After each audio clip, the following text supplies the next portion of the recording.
안녕하세요. 말씀 묵상의 이광재 목사입니다. 오늘 하나님께서 흩어진 주의 제자들에게 다시 그 카메라의 포커스가 맞춰지고 있는 것을 보게 됩니다. 그 흩어진 제자들은 다름이 아니라 스데반 집사님의 그러한 순교로 인해서 더욱더 강해진 핍박을 피해서 흩어진 하나님의 백성들이었습니다.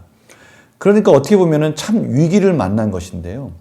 하나님은 그 위기를 가지고 기회로 만드시는 놀라운 은혜를 오늘 말씀 가운데 보여주고 있습니다.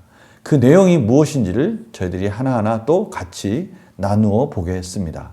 제가 기도하고 시작하도록 하겠습니다. 하나님 감사합니다. 오늘도 하나님 은혜 가운데 하나님의 말씀을 나눌 수 있도록 인도하여 주시니 감사합니다. 모든 것들은 다 하나님의 은혜입니다. 오늘도 그 은혜가 어떻게 우리 삶 가운데 이루어지는지 성령님 조명하여 주셔서 온전히 말씀 가운데 집중하게 하여 주시옵소서. 감사드리며 예수님의 이름으로 기도드립니다. 아멘. 오늘 말씀 가운데 사도행전 11장 19절에서 30절 말씀 봉독해 드리도록 하겠습니다. 그때 스데반의 일로 일어난 환란으로 말미암아 흩어진 자들이 베니게와 구브로와 안디옥까지 이르러 유대인에게만 말씀을 전하는데 그 중에 구브로와 구레네 몇 사람이 안디옥에 이르러 헬라인에게도 말하여 주 예수를 전파하니 주의 손이 그들과 함께 하심에 수많은 사람들이 믿고 주께 돌아오더라. 예루살렘 교회가 이 사람들의 소문을 듣고 바나바를 안디옥까지 보내니 그가 이르러 하나님의 은혜를 보고 기뻐하여 모든 사람에게 굳건한 마음으로 주와 함께 머물러 있으라 권하니 바나바는 착한 사람이요 성령과 믿음이 충만한 사람이라. 이에 큰 무리가 주께 더하여 지더라.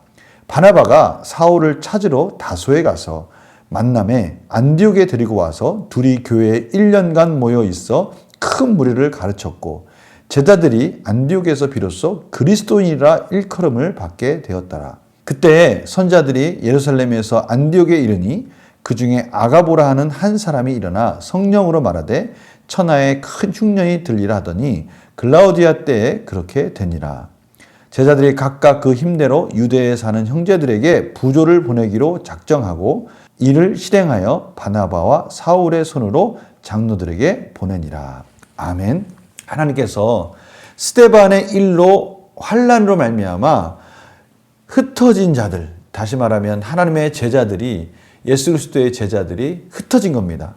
그런데요, 흩어지더라도 이 베니게와 구브로와 안디옥까지 이르긴 했지만 여전히 유대인에게만 말씀을 전하였어요. 그런데 안디옥에 가서는 헬라인에게도 예수 그리스도를 전한 겁니다. 그런데 놀라운 일이 생긴 겁니다. 그 헬라인에게도 예수 그리스도를 전하니까 어떻게 보면 이방인들이죠. 그리스 철학과 문화에 익숙한 헬라 문화에 익숙한 그들에게 예수 그리스도를 전하는데 그 예수 그리스도의 복음이 그들에게 은혜 가운데 임한 겁니다. 성령이 임한 것이죠. 이 놀라운 이 얘기들을 21절에 이렇게 설명하고 있습니다. 주의 손이 그들과 함께 하심에 하나님이 역사하신 것입니다. 헬라인에게도 그 헬라 문화 속에 있는 이방인들에게 하나님의 복음이 전해지도록 하나님이 역사하신 것이죠. 흩어진 주의 제자들을 통해서 만방에 하나님의 복음이 예수 그리스도의 복음이 전해지도록 하나님께서 하나하나 세세하게 관여하신 겁니다. 그러니까요, 우리가 오늘 일어난 일을 함부로 판단할 수 없는 거예요.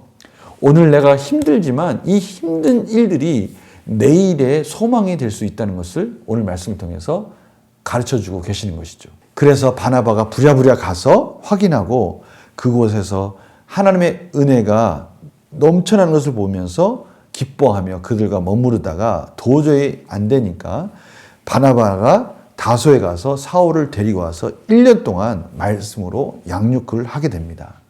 그래서요, 참으로 놀라운 일이 일어나는데요. 온 세계가 흉년이 들었을 때 예루살렘 교회도 힘들 때 바로 이 안디옥에 있는 흩어져 있는 제자들이 예루살렘 교회에다가 헌금을 보내는 겁니다.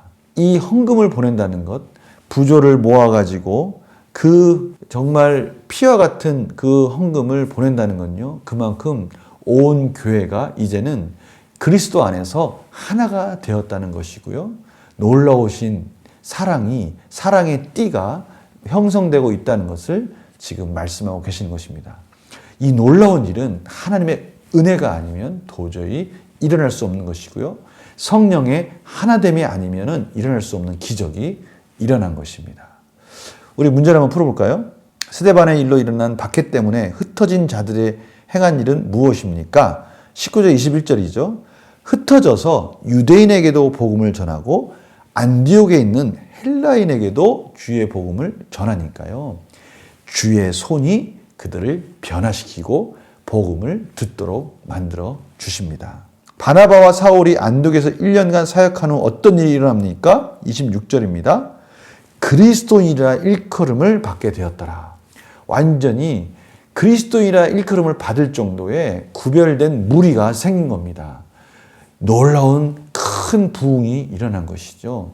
하나님께서 도우시고 또 말씀으로 양육을 열심히 하니까 그 무리들이 점점 구별되어지면서 큰 무리들이 형성이 된 겁니다. 그래서 그들을 그리스도인이라고 부르기 시작한 것이죠.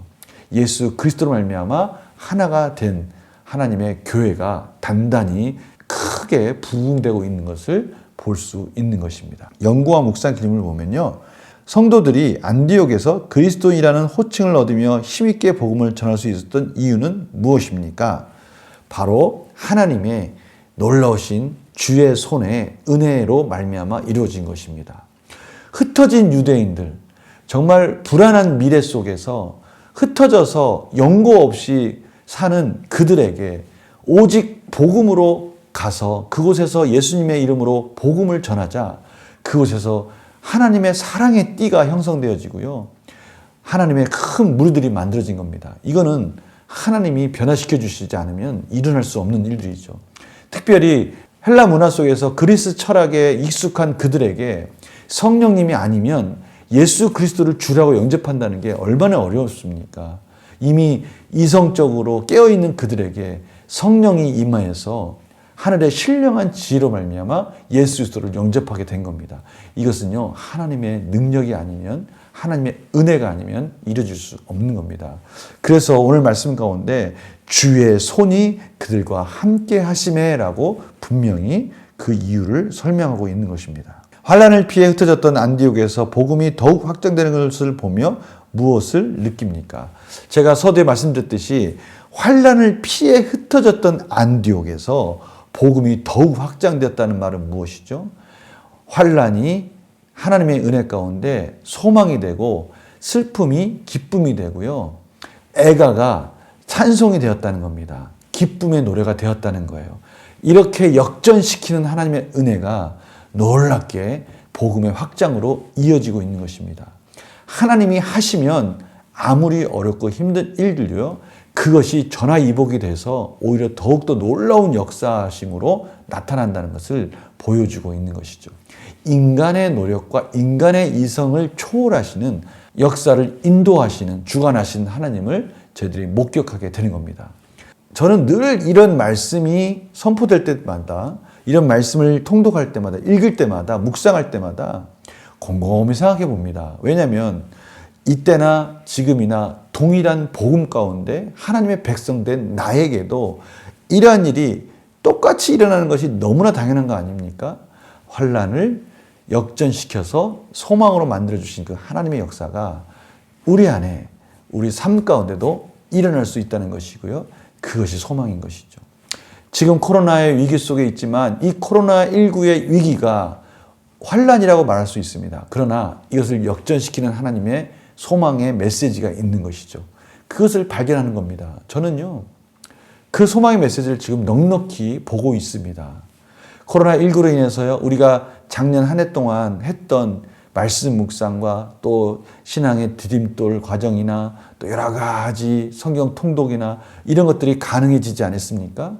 환난 속에 놀라운 소망의 은혜들이 우리 천안 성실교회에 있지 않습니까? 교회뿐만이 아니라요, 우리 성도님들이 열심히 신앙생활을 하면서 더욱더 모이게 힘쓰기 위해서 기도하고 있지 않습니까? 너무나 감사한 은혜입니다.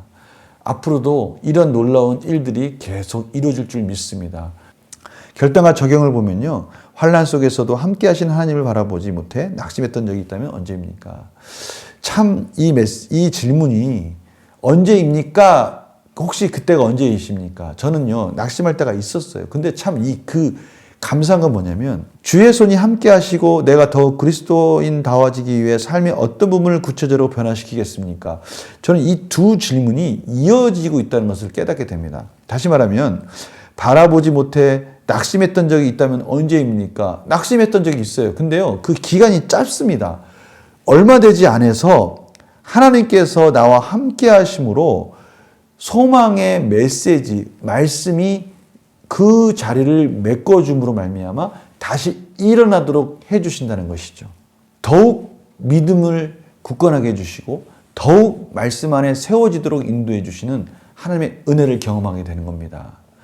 그래서 제가 뭘 어떻게 해야지라고 참 적용하기가 어려운 거예요. 왜냐하면 힘들고 낙심하고 어려운 그 시기를 잠깐 지나는가 싶더니 하나님의 말씀이 채워주셔서 다시 일어나도록 하나님의 믿음을 또 예수 그리스도의 믿음을 은혜를 더욱더 부어주신 것을 경험하니까요.